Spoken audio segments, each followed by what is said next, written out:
नमो तस्सा भगवतो अरहतो। Swami Vivekanand Subharthi University, one of the leading universities of North India. 250 acres campus, 220 plus professional and vocational programs, 20,000 plus students. Give wings to your career with Swami Vivekanand Subharthi University. NH 58 Meerut, Delhi, NCR. Subharti cancer institute, विश्व की अत्याधुनिक machine द्वारा cancer का हर तरह का इलाज, साथ ही MRI, cardiac CT scan, kidney, hip and joint transplant, hair transplant, endoscopy, laparoscopy, neurosurgery आदि सुविधा भी उपलब्ध हैं। 24 hours emergency, dialysis and diagnostic services. Subharti hospital, NH 58 Meerut. Raj Bihari Bose, Subharti University, Dehradun. The road to your professional development starts here. Registration and admissions are open. For more info, dial 761-758-5561, 761-758-5566 or log into our website www.rbbsu.edu.in.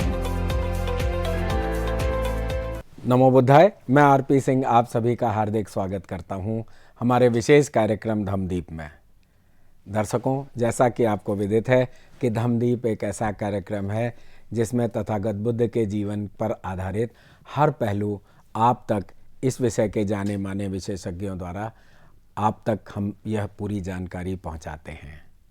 और इसी क्रम में एक अलग तकनीकी का सहारा लेते हुए और इस प्रोग्राम की कवरेज को और विस्तृत और अधिक से अधिक लोगों को और विशेषज्ञों को जोड़ने के लिए हम आज आपको ले चलते हैं देहरादून, उत्तराखंड।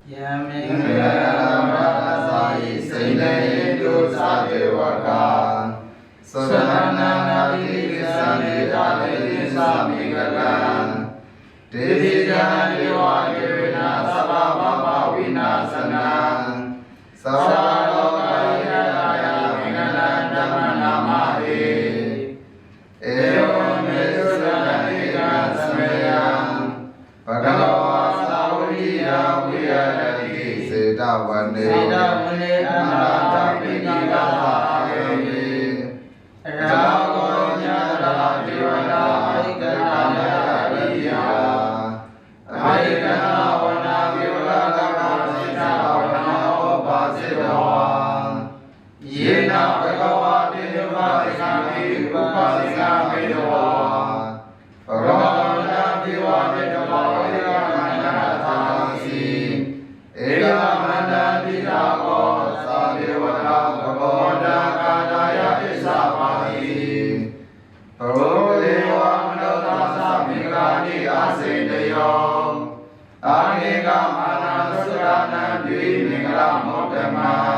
आज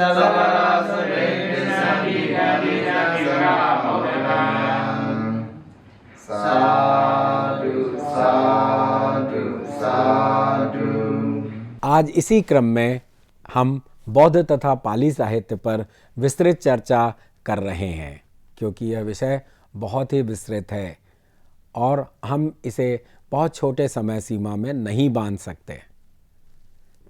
अगर ऐसा करेंगे तो यह अपना मूल रूप ही खो देगा।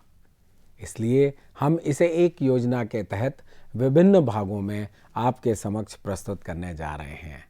कल आपने इसके दूसरे भाग में हमारी विशेषज्ञ डॉक्टर नीलिमा जी से बहुत सी बातें जानी और आज हम बौद्ध तथा पाली साहित्य पर तीसरा एपिसोड देने जा रहे हैं। तो हम आपको ले चलते हैं देहरादून, जहां से प्रोफेसर डॉक्टर नीलिमा जी बौद्ध तथा पाली साहित्य पर यानी इस विषय पर हम सबको मार्गदर्शित करेंगी। नमो बुद्धाय। स्वागत है नीलिमा जी, आपका बहुत बहुत स्वागत है इस विशेष प्रोग्राम में। जय हिंद, नमो बुद्धाय। आप सभी का स्वागत है हमारे इस धम्मदीप कार्यक्रम में। डॉक्टर आरपी सिंह सर ने मुझे यहाँ पर अपने विचार व्यक्त करने के लिए आमंत्रित किया है, उसके लिए बहुत बहुत साधुवाद सर। और आज का हमारा विषय है बौद्ध तथा पाली साहित्य। भाग 3 में आज हम जानेंगे, क्योंकि पाली साहित्य इतना बड़ा है कि हम इसे 1-2 भागों में समेट नहीं सकते। इसीलिए आज तीसरे भाग में मैं सभी का स्वागत करती हूँ। हमने पिछले एपिसोड में देखा कि साहित्य की निर्मिति कैसे हुई, सुत्त पिटक कैसे बना और सुत्त पिटक के 5 निकायों का संकलन किस तरह से हो रहा है। तो इसी भाग के अनुसार हम आगे बढ़ेंगे। आज हमारा सुत्त पिटक का एक महत्वपूर्ण भाग है जिसे हम दिघ निकाय कहते हैं, उस भाग के बारे में आज हम जानेंगे। वैसे तो त्रिपिटक साहित्य, संपूर्ण साहित्य ही बहुत ही बड़ा, विस्तृत और बहुत सी जानकारियों के साथ हमें उपलब्ध होता है, किंतु इसकी कई ऐसी विशेषताएं हैं, कई ऐसी जानकारियां हैं जिसे मैं चाहती हूँ कि सभी लोगों के साथ इसे साझा करूँ। तो दिघ निकाय से ही आपको पता चल जाएगा कि दिघ यानी दीर्घ, दीर्घ अर्थात दीर्घ सुत्त जिस विभाग में शामिल किए गए हैं वह है दिघ निकाय। अब सबसे महत्वपूर्ण भाग यह है कि दिघ निकाय में 34 सुत्त है और इस 34 सुत्त को 3 भागों में बांटा गया है। पहला भाग है सील खंडवग्ग, दूसरा भाग है महावग्ग और तीसरा भाग है पाथिक वग्ग। तो इस 3 भागों में ये 34 सुत्त का वर्णन और वर्गीकरण किया गया है। अब जब दिघ निकाय, इस दिघ अर्थ के साथ जब इसका नामकरण किया गया तो दिघ किस अर्थ से, तो इसे पूछा गया है कस्मापनेस दिघ निकायो ति उच्यति, किस अर्थ के कारण इसे दिघ निकाय कहा गया है। तो यहाँ इसका अर्थ यहाँ पर हमारे ग्रंथों में जो मिलता है उसमें दिया गया है दिघ समनानंग सुत्तानंग समूहतो च निवासतो च ति, अर्थात जहाँ सुत्तों का संग्रह है, जहाँ सुत्तों का निवास है, जहाँ सुत्त दीर्घ सुत्त जहाँ पर एकत्रित किए गए हैं, ऐसे सुत्तों का संग्रह, ऐसे सुत्तों का निवास जिस भाग में है, जिस निकाय में है, उसे दिघ निकाय कहा गया है। तो इस तरह से दिघ निकाय की व्याख्या हमें हमारे सुत्त पिटक इस ग्रंथ में मिलती है। तो जैसे कि मैंने कहा कि यह दिघ निकाय 3 विभागों में विभाजित है। अब ये दिघ निकाय इतना महत्वपूर्ण है क्योंकि इस दिघ निकाय में हमें कई ऐसी महत्वपूर्ण जानकारियाँ प्राप्त होती है जिसे कि हमें आने वाले समाज और विश्व को कई ऐसी जानकारियाँ हम उपलब्ध करा सकते हैं जो कि हमें अन्य ग्रंथों में नहीं मिलती हैं। इसमें 34 सुत्तों में कई महत्वपूर्ण ग्रंथ है, जिसमें कि सबसे पहला आता है ब्रह्मजाल सुत्त। तो ब्रह्मजाल सुत्त इसको बड़े महत्वपूर्ण भाग के आधार पर इसे यहाँ विश्लेषित किया गया है, क्योंकि ब्रह्मजाल सुत्त का अर्थ ही ब्रह्म यानी श्रेष्ठ कहा गया है, और जाल यानी जिसे हम जाला कह सकते हैं, जिसे पकड़ने के लिए जिस जाले का उपयोग किया जाता है, इसे जाल को यह कहा गया है श्रेष्ठ रूपी जाल। तो इसका अर्थ है यह ब्रह्मजाल। तो यह ब्रह्मजाल किस लिए इस सुत्त का उपदेश दिया है? तो एक बार आनंद भगवान बुद्ध के पीछे खड़े होके पंखा झल रहे थे, तो आनंद भगवान बुद्ध से पूछते कि भंते हम किस रूप में इसे जाने, कैसे हम इसे समझे कि ये ब्रह्मजाल कैसे है? तो भगवान बुद्ध उसे कहते हैं कि देखो, ये जो मिथ्या दृष्टियाँ है इस समाज में फैली हुई, इस मिथ्या दृष्टियों को पकड़ने के लिए ये जो श्रेष्ठ जाल होता है, उसे हम इस ब्रह्मजाल सुत्तों को इस तरह का श्रेष्ठ जाल कह सकते हैं। तो इस तरह से ये श्रेष्ठ जाल रूपी, इसे आप श्रेष्ठ जाल भी कह सकते हैं, इसे आप लोकोत्तर संग्राम विजय भी कह सकते हो। तो इस तरह से उन्होंने इस सुत्त को इस तरह से उन्होंने कहा कि मिथ्या दृष्टियों को पकड़ने के लिए जो श्रेष्ठ रूपी वचन बुद्ध ने कहे वह है ब्रह्मजाल सुत्त में दिए गए। तो ब्रह्मजाल सुत्त में तो ये वचन दिए गए हैं, लेकिन ब्रह्मजाल सुत्त में ऐसा क्या है जिसके कारण ये इतना महत्वपूर्ण है? तो उस समय भगवान बुद्ध के समय में संपूर्ण समाज में 62 मिथ्या धारणाएं जीव और जगत आदि संबंधी की और अंत संबंध की कुल मिलाकर 62 मिथ्या धारणाएं थी। और इस 62 मिथ्या धारणाओं को पकड़ने के लिए यह सुत्त दिया गया है। अब ये 62 मिथ्या कैसे थी? तो 18 जीव और जगत के संबंधित 18 मिथ्या धारणा आदि संबंध की थी, और 44 जो बची हुई थी वो जीव और जगत के अंत संबंध की थी। तो इस तरह से टोटल 62 मिथ्या धारणाओं का वर्णन यहाँ पर किया गया है। अब हम देखते हैं कि इस 62 मिथ्या धारणाओं के वर्णन के संबंध में जब देखते हैं, तो उस समय समाज में 5 मुख्यतः मत धारक या विचार जिनके होते थे, या फिर जो विचारधारक थे जो समाज में काफ़ी पकड़ रखते थे, ऐसे 5 मिथ्या नहीं कह सकते हम, 5 विचारधाराएं समाज में प्रचलित थी।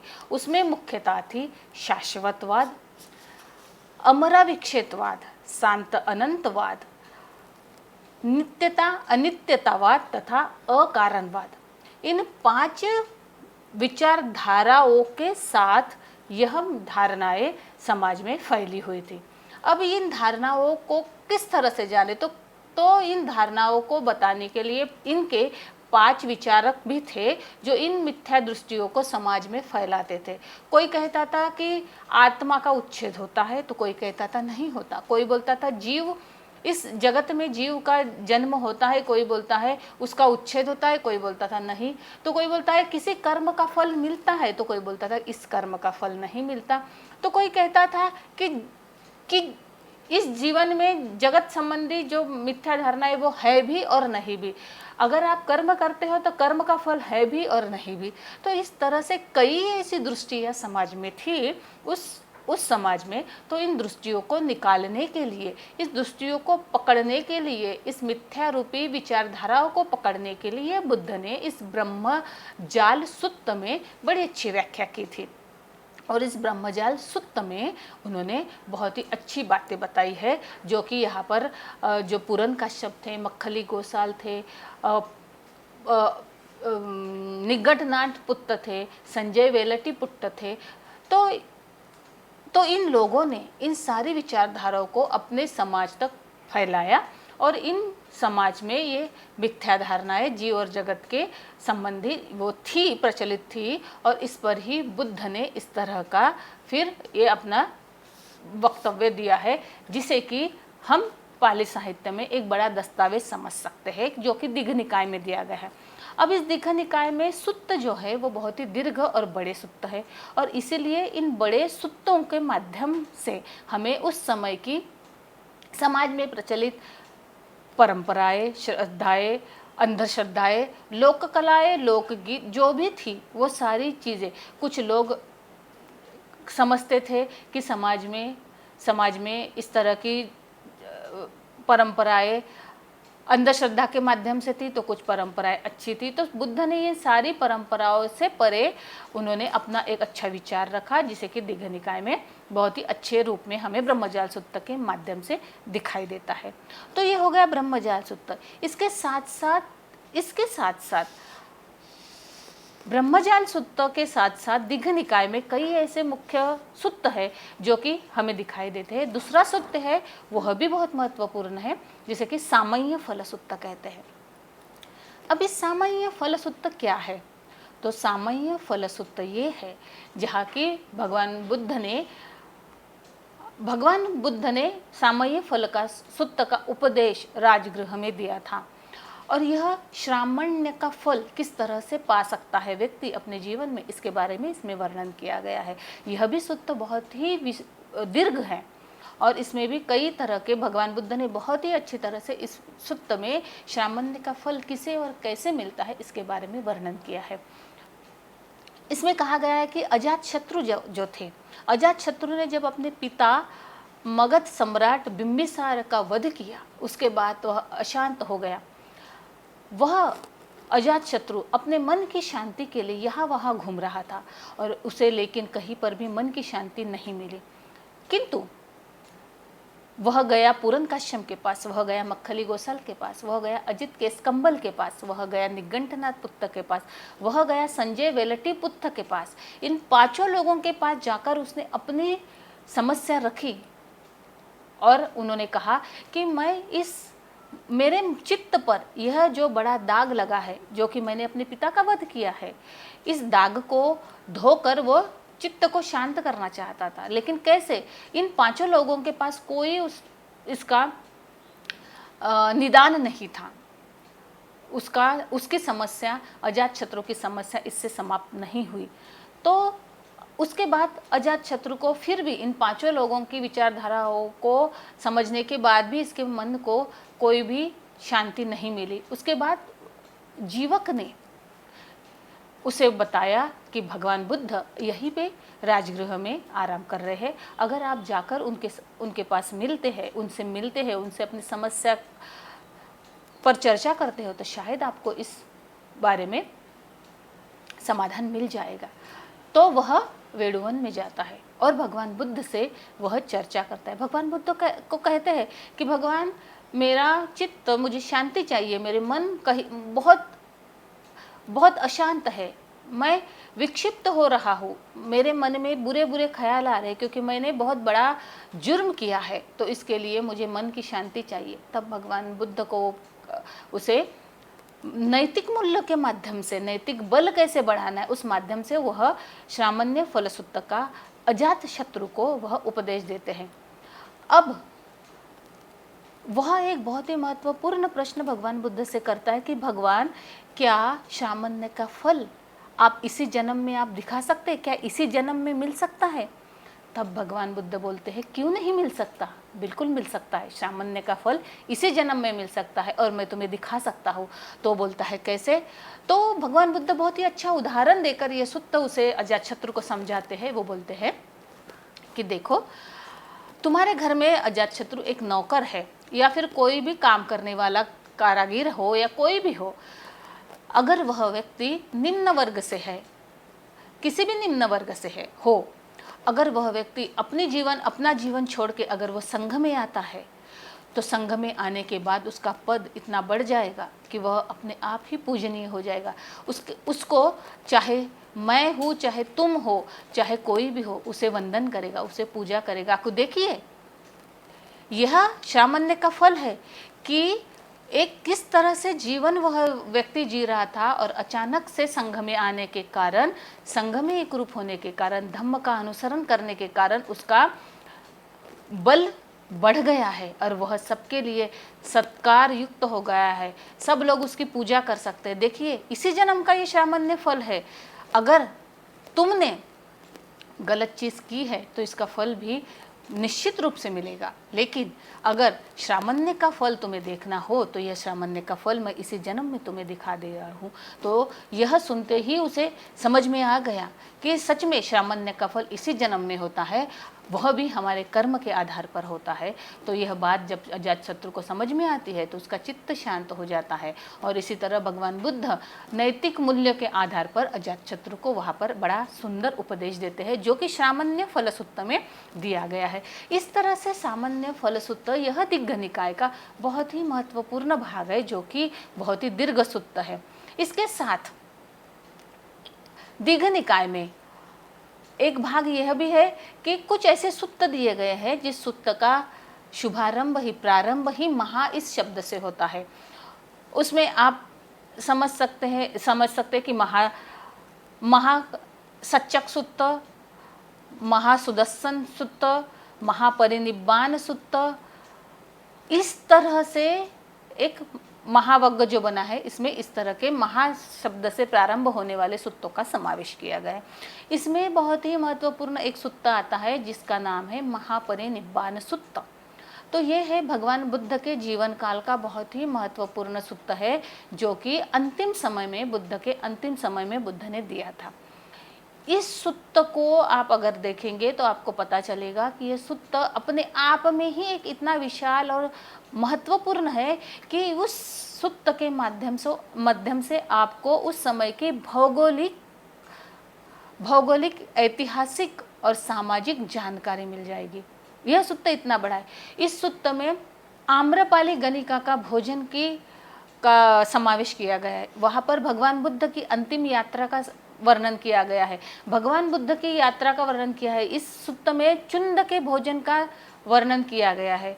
इस सूत्र में सुभद्र की प्रवज्जा का वर्णन किया है। यहाँ पर भगवान बुद्ध के अंतिम उपदेश का वर्णन किया गया है। और इसके साथ ही आम्रपाली गणिका का धम्म दीक्षा इस वर्णन में किया गया है। तो आप देखिए कि इस तरह से बहुत ही बृहत सूत्र इस सूत्र महापरिनिब्बाण सूत्र है, जो कि हमें बहुत ही बड़ी जानकारी देता है। इसमें भगवान बुद्ध के अंतिम समय की जो यात्रा भगवान बुद्ध ने आनंद के साथ की, जिसमें भगवान बुद्ध पीड़ित थे, भगवान बुद्ध बीमार थे, भगवान बुद्ध के उस समय का वर्णन इस सूत्र में दिया गया है। और यह सूत्र अपने आप में एक बहुत बड़ा सूत्र है। और इस सूत्र का महत्व इसलिए है क्योंकि ये भगवान बुद्ध के अंतिम समय का सूत्र है। और इस सूत्र में भगवान बुद्ध ने जब यात्रा कर रहे थे पीड़ित होकर, तो उस यात्रा का वर्णन, उस किस नदी में उन्होंने स्नान किया, किस रास्ते से वो उन्होंने यात्रा की और किस लोगों से उन्होंने भेंट की, किन लोगों ने उन्हें कौन से प्रश्न पूछे और किसे भगवान बुद्ध ने अपना उपदेश दिया, तो ये इन सारी चीज़ों का वर्णन इन महापरिनिब्बाण सूत्र में दिया गया है। उसके बाद वह कुशीनारा पहुँचते हैं और कुशीनारा पहुँचने के बाद साल वृक्ष के बीच में जो अपना आसन बनाकर अंतिम उपदेश देते हैं, उसका भी बहुत सुंदर वर्णन इस महापरिनिब्बाण सूत्र में किया गया है।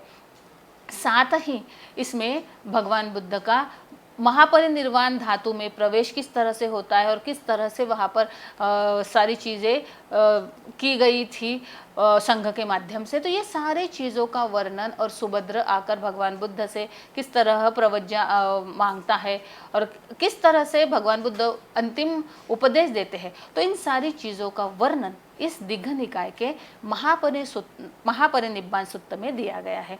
और इसीलिए यह दिग्घ निकाय का बहुत ही महत्वपूर्ण सूत्र है। इसके अलावा दिग्घ निकाय में कई ऐसे ब्राह्मणों का संवाद है, जिसमें कि हमें पता चलता है कि कई ऐसे ब्राह्मणों के जीवन पर आधारित कुछ सूत्र दिए गए हैं, जिसमें कि लोहिच्य सूत्र, कसी भारद्वाज सूत्र, सिगालोवाद सूत्र, केवट्ट सूत्र, शुभ सूत्र। तो ये सारे ब्राह्मण थे जो कि भगवान बुद्ध के पास आते थे और अपने ब्राह्मण जाति का अहंकार, जैसे कि यहाँ पे लोहिच्य का मैंने वर्णन किया है, लोहिच्य को अपने जाति का बड़ा अभिमान था। वह भगवान बुद्ध के पास आता है और भगवान बुद्ध से चर्चा करता है, भगवान बुद्ध से संभाषण करता है और बोलता है कि ब्राह्मण जाति सर्वश्रेष्ठ है, तो किस तरह से भगवान बुद्ध ने उस अहंकार को, लोहित्य के अहंकार को नष्ट किया, इसका भी बड़ा अच्छा वर्णन लोहित्य सुत्त में आता है।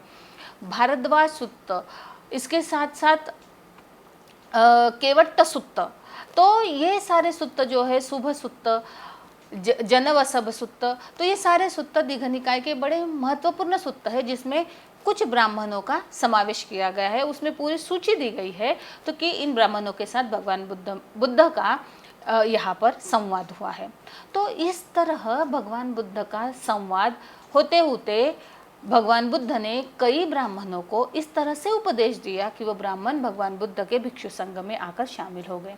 तो इस तरह से एक विचारधारा को परिवर्तित करने का कार्य भगवान बुद्ध ने आज से 2600 साल पहले किया। इतना ही नहीं, तो उतनी उनकी विचारधाराओं को परिवर्तित किया, उनके विचारों को परिवर्तित किया, उनके जीवन को परिवर्तित किया, उनके अपने एक समाज को परिवर्तित किया। तो ये उस समय की बहुत बड़ी बात है। तो उस समय की जो भी जाति, धर्म, लिंग और जो कुछ भी ऐतिहासिक और सामाजिक तथ्य थे, जिसकी जानकारी, बहुत ही महत्वपूर्ण जानकारी हमें दीघ निकाय इस भाग में मिलती है। और इसीलिए दीघ निकाय यह भाग सुत्त पिटक का सबसे महत्वपूर्ण भाग माना जाता है, क्योंकि इस दीघा निकाय में इतनी सामग्री उपलब्ध है कि जिससे उस समय की सारी चीज़ों के माध्यम से हम सारे क्षेत्रों के बारे में एक विचार हम रख सकते हैं। तो इस तरह से और उपलब्ध सामग्री के माध्यम से हम इन चीज़ों को समझ सकते हैं। तो इसीलिए दीघ निकाय यह पाली और बौद्ध साहित्य का एक महत्वपूर्ण ग्रंथ है, जिसे कि 3 भागों में बांटा गया है और 34 सुत्त है। तो ये हो गया दीघ निकाय। दूसरा भाग है इसका मध्यम निकाय। मध्यम निकाय से ही आपको समझ में आएगा कि मध्यम आकार के सुत्त। अब मध्यम आकार के सुत्त जो होते हैं उन्हें इस विभाग में शामिल किया गया है, इसीलिए इसका नाम मध्यम निकाय पड़ा। निकाय यानी भाग। तो मध्यम निकाय में कुल मिलाकर 152 सुत्त है, जिसे कि 3 भागों में बांटा गया है। पहला भाग है मूल पन्नासक वग्ग, दूसरा भाग है मध्यम पन्नासक और तीसरा भाग है ऊपरी पन्नासक। इसमें 50, 50, 52 इस तरह से टोटल 152 सुत्तों को विभाजित किया गया है। और इन सुत्तों के माध्यम से हमें उस समय के जीवन प्रणाली का पता चलेगा। उस समय के कई ऐसे ऐतिहासिक तथ्यों का पता चलेगा जो कि हमारे सामने नहीं थे। और कई ऐसे दस्तावेज हमें मिलेंगे जो कि मध्यम निकाय में बहुत ही सुंदर तरह से वर्णन किए गए हैं, क्योंकि मध्यम निकाय के 152 सुत्तों के माध्यम से हम इस सारे जानकारी को उपलब्ध, यानी हमारे पास जो उपलब्ध है जो जानकारी, इससे हमें पता चलेगा कि उस समय का समाज जीवन किस तरह से प्रभावित होता था, उस समय के समाज जीवन को किस तरह से हम देख सकते हैं और अपना एक विचार और अपनी एक विचार हम बना सकते हैं। तो इस तरह से वहाँ पर बताया गया है। मध्यम निकाय यानी मध्यम आकार के सुत्त हैं। इसमें ना सुत्त बहुत बड़े हैं ना सुत्त छोटे हैं, इसीलिए इसका नाम मध्यम निकाय दिया गया है। अब इन मध्यम निकाय सुत्तों में, मध्यम निकाय में हमें कई ऐसे सुंदर सुत्त मिलेंगे जिसे कि हमें पता चलेगा कि ये मध्यम निकाय कितना महत्वपूर्ण ग्रंथ है। मध्यम निकाय के इस ग्रंथ को अगर हम देखा जाए तो हमें इसके बारे में ये पता चलता है कि इस मध्यम निकाय के सुत्तों में हमें कई ऐसी जानकारियाँ है जो जानकारियाँ भगवान बुद्ध के यात्रा के समय में और भगवान बुद्ध के उपदेश के समय में जिन समूहों से भगवान बुद्ध मिले थे, जिन समूहों के विचारधाराओं पर भगवान बुद्ध की विचारधारा का प्रभाव नहीं था, उन समूहों का बहुत अच्छा जिसे हम कह सकते हैं कि विचार, बहुत अच्छा उपदेश, विविध समाजों का एक सम्मिश्रण भाव, विविध समाजों का एक सम्मिश्रण प्रथाएं, परंपराएं इस माध्यम से हमें दिखाई देगी। तो मध्यम निकाय के इस भाग में हम देखेंगे कि कई ऐसे सुंदर सुत्त है जिसे कि 152 भागों में 52 सुत्तों में विश्लेषित किया गया है। और इसीलिए यह भगवान बुद्ध के साहित्य का एक बहुत महत्वपूर्ण भाग है। तो हम अगले भाग में मध्यम निकाय के विविध वर्गों का और सुत्तों का हम विचार करेंगे। आज के इस विषय को देखते हुए हम आज यही रुकेंगे। समय की मर्यादा होने के कारण हम इस सुत्त को अगले भाग में विश्लेषित करेंगे। तब तक के लिए आप मुझे इजाज़त दें। नमो बुद्धाय, जय हिंद। नीलिमा जी, आपका बहुत बहुत आभार। आपने बौद्ध तथा पाली साहित्य पर बहुत ही अच्छी जानकारी दी। तो साथियों, आज के इस विशेष प्रोग्राम में बस इतना ही। अब समय हो चुका है आज के प्रोग्राम के विश्राम होने का, लेकिन उसके पहले आपको बताते चलें कि आपके मन में भी जो प्रश्न हो, जो जिज्ञासाएं हो, वह आप इस प्रोग्राम का हिस्सा बन पूछ सकते हैं। प्रश्न पूछने के लिए आप हमारे व्हाट्सएप नंबर 9639010109 पर अपना प्रश्न भेज सकते हैं या हमारी ईमेल आईडी subhartibuddha@gmail.com पर भेज सकते हैं। तो जैसा कि आपको विदित है, प्रश्न का जवाब हमारे विशेषज्ञों द्वारा सीधे तौर पर आपको दिया जाता है।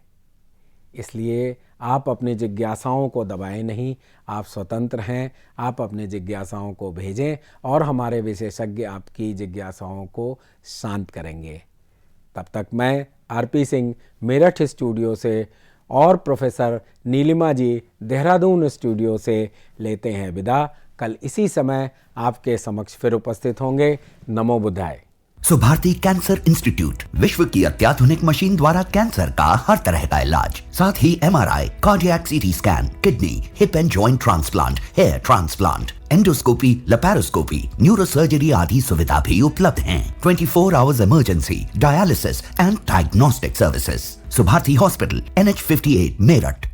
Raj Bihari Bose, Subharti University, Dehradun.